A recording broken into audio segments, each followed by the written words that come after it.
Hello SK champs, कैसे हो आप लोग। आई होप सभी ठीक हो गए है ना।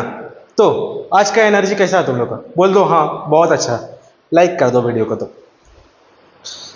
चलो आज हम लोग क्या पढ़ेंगे, पॉइंट नंबर हम लोग 8 पढ़ेंगे। अगर बहुत लोग नहीं देखे पॉइंट नंबर 8 से पहले बहुत सारा चीज़ हम लोग का जो है रेगुलर चल रहा है क्लास, और पहले से भी हो चुका है बहुत सारा टॉपिक्स। तो हम लोग की यूट्यूब चैनल में जाकर विजिट कर देख लेना। सारा वीडियो जो है एक प्लेलिस्ट में डाला हुआ है अकाउंट्स का। बाकी बिजनेस स्टडीज़ का अगर तुम लोग को चाहिए तो बिजनेस स्टडी के भी अकाउंट हम लोग के चैनल में बढ़ाते जा रहा है डेली के डेली। ठीक है, तो आज हम लोग पढ़ेंगे कॉस्ट कॉन्सेप्ट। कॉस्ट कॉन्सेप्ट छोटा सा है, ज़्यादा बड़ा नहीं। हिस्टोरिकल कॉस्ट प्रिंसिपल, इसमें ब्रैकेट डाल के लिख लो। हिस्टोरिकल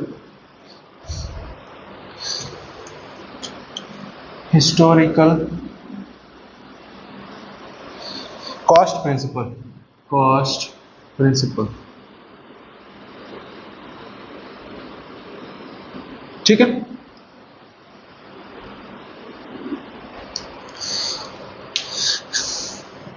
एरो दे के लिखना है एक लाइन, उसके बाद हम लोग समझते हैं क्या होता है। According to this principal,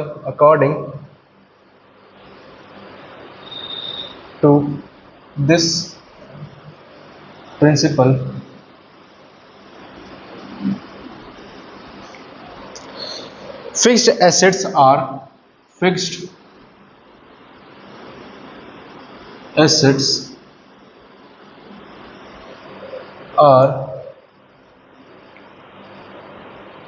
recorded in the books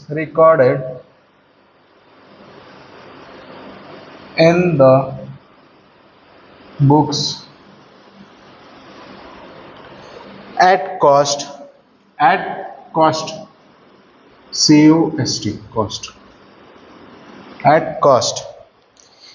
bracket में लिखना एक फुल स्टॉप दे दो। ब्रैकेट में लिखना इग्नोर मार्केट वैल्यू, ब्रैकेट में इग्नोर्स मार्केट वैल्यू।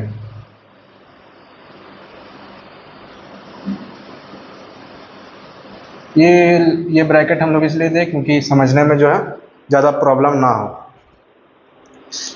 तो आगे देखिए समझते हैं हम लोग। तो अकॉर्डिंग टू दिस प्रिंसिपल, ये प्रिंसिपल के थ्रू हम लोग क्या समझते हैं, फिक्स्ड एसेट्स।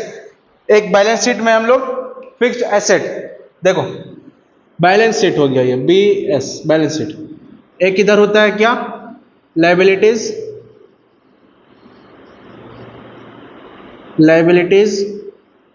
और इधर एसेट्स। तो हम लोग बैलेंस शीट में जो है फिक्स्ड एसेट डालते हैं हम लोग। मशीन जैसे कि हम लोग लिए हैं,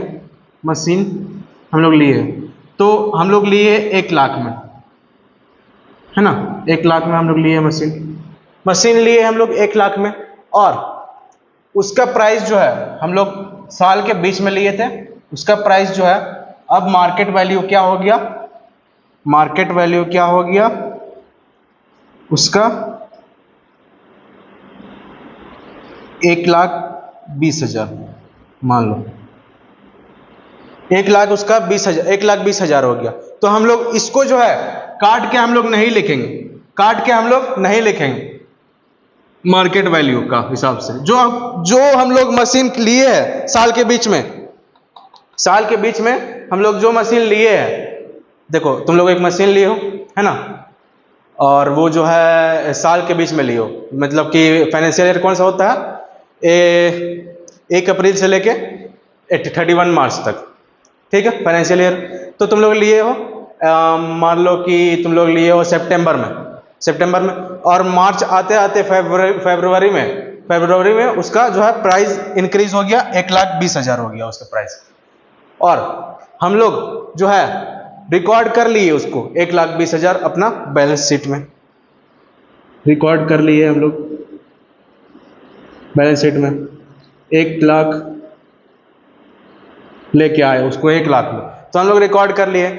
अब जो है मार्केट वैल्यू उसका बढ़ के कितना हो गया फरवरी में, 1,20,000। 1,20,000 हो गया। तो ये वाला मार्केट वैल्यू हम लोग इग्नोर करते हैं, इसको हम लोग काट के नहीं लिखेंगे, इसको हम लोग काट के नहीं लिखेंगे। तो इसी का मतलब क्या हो गया, कॉस्ट कॉन्सेप्ट। इसको जो है हम लोग मार्केट वैल्यू इग्नोर करते हैं, हम लोग मार्केट वैल्यू इग्नोर करते हैं, इग्नोर्स मार्केट वैल्यू। इसीलिए हम लोग ये वाला रेड वाला लाइन लिखे, रेड वाला लाइन जो है इसलिए हम लोग लिखे, बस कॉस्ट को अंडरलाइन कर लो। तो यहां तक क्लियर है, ये वाला कॉपी में लिख लो या तो बना लो, ये बैलेंस शीट भी आसानी रहेगा तुम लोग को समझने में, बाद में रिवाइज करोगे तो। अब इसी से रिलेटेड एक और कॉन्सेप्ट है, वो क्या है, चलो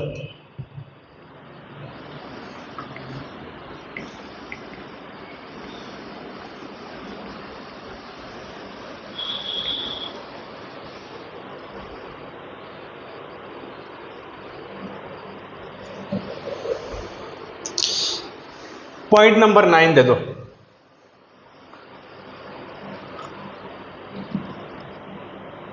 पॉइंट नंबर 9 दे दो, रियलाइजेशन कॉन्सेप्ट, रियलाइजेशन कॉन्सेप्ट।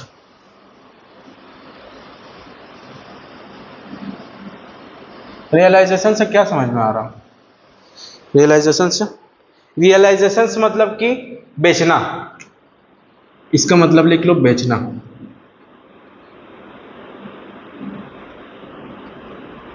बेचना।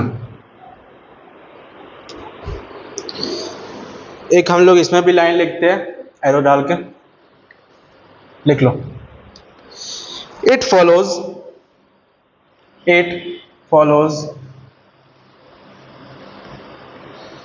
कॉस्ट कॉन्सेप्ट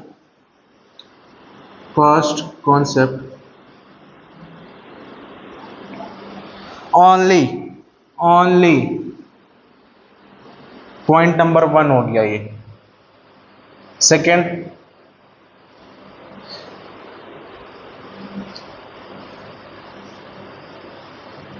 या तो एरो ही सिर्फ एक दो, बस एक एरो इसमें दे दो, एक एरो ये हो गया।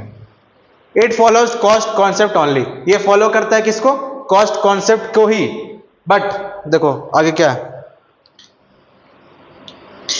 Change in value of asset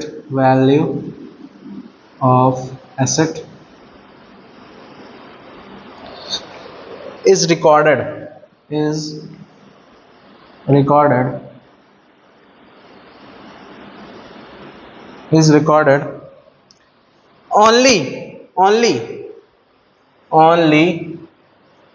when the business realizes it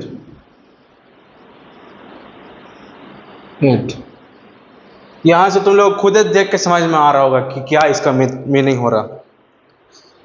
underline कर लो, only when the business realises it. तो ये कॉन्सेप्ट जो है रियलाइजेशन कॉन्सेप्ट किसको फॉलो करता है, कॉस्ट कॉन्सेप्ट को ही फॉलो करता है। रियलाइजेशन कॉन्सेप्ट फॉलो करता है किसको, कॉस्ट कॉन्सेप्ट को ही। But change in value of asset is recorded only when the business realises it. कब चेंज होता है वैल्यू, देखो बैलेंस शीट फिर बना रहे हैं हम लोग, यहाँ पर बना लो बैलेंस शीट हम लोग फिर बना रहे हैं। ये हो गया लायबिलिटीज, ये हो गया एसेट। एसेट में हम लोग रिकॉर्ड कर लिए है मशीन, रिकॉर्ड कर लिए 1 लाख मान लो 1000 रुपया मशीन लिए हुए हम लोग। और हम लोग का अब जो है बढ़ के कितना हो गया रेट, बाद में जाके मार्केट वैल्यू कितना हो गया है उसको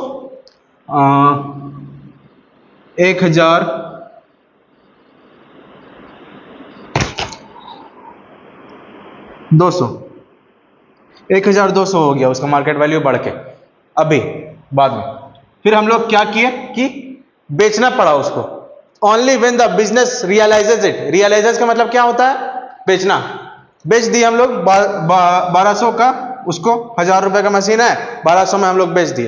तब हम लोग रिकॉर्ड कर सकते हैं 1200, इसको हटा के तब हम लोग रिकॉर्ड कर सकते हैं। जब बेचेंगे उसको तब, जब मार्केट वैल्यू रहेगा तब नहीं हम लोग करेंगे, और जब बेचेंगे तब ही हम लोग जो है रिकॉर्ड करेंगे 1200, मार्केट वैल्यू का रेट तभी रिकॉर्ड करेंगे हम लोग, उससे पहले हम लोग नहीं करेंगे।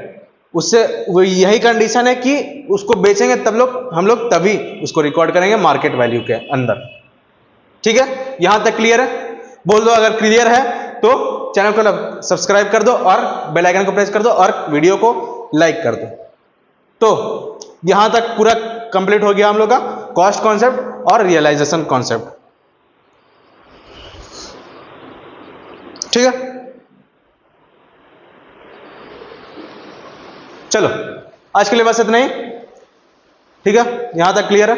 बाकी हम लोग आगे पढ़ेंगे और भी बहुत सारी चीजें, तो सब कुछ सीखेंगे। और सारा चीज पहले हम लोग क्या करेंगे, पहले सारा चीज हम लोग क्या करेंगे, बेसिक समझेंगे, फिर उसके बाद हम लोग डायरेक्ट छलांग मारेंगे कहाँ, अकाउंटिंग में। अकाउंटिंग कैसे करते हैं फिर उसके बाद हम लोग देखेंगे, जनरल एंट्री, फिर लेजर वगैरह सब बनाकर। ठीक है, यहां तक क्लियर? चलो, जय हिंद, जय भारत।